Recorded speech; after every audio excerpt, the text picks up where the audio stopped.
রমাদান মাস তো শয়তান থেকে বেঁচে থাকার জন্য একটা সহজ বিষয়। কেন? এই সময়ে শয়তানকে শৃঙ্খলাবদ্ধ করা হয়, এ সময়ে শয়তান শৃঙ্খলাবদ্ধ হয়। আর শয়তান যে আপনার আমার রক্তের মধ্যে চলাচল করে, তো সিয়াম থাকার মাধ্যমে তো এগুলো সব সংকুচিত হয়ে যায়, ও তো এর মধ্যে আর থাকার সুযোগ পাবে না। তাহলে তারপরেও কেন শয়তান এত বেশি? তারপরেও কেন গান বাজনা হয়? তারপরেও কেন জেনা ব্যভিচার হয়? তারপরেও কেন সিয়াম না রাখা ব্যক্তি বেশি পাওয়া যায়? কেন? মিনাল জিন্নাতি ওয়ান নাস, ওই ব্যক্তি একটা শয়তান। সারা বছর শয়তান যাকে প্রশিক্ষণ দিয়ে রেখেছে, এখন শয়তান বন্দী হয়ে গেলেও এই মানুষটা কি শয়তানের কাজ চালিয়ে দিতে পারবে না?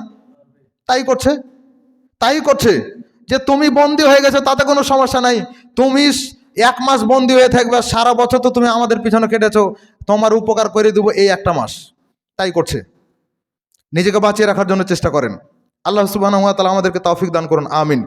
গত রমাদানে যেই সমস্যাগুলো হয়েছে, যতটুকু আমল করতে পেরেছেন, যে পরিমাণ ঘাটতি হয়েছে, এই ঘাটতিগুলোকে দূর করে সামনের রমাদানে যেন আরো ভালো কিছু করতে পারেন, এটা চেষ্টা করতে হবে।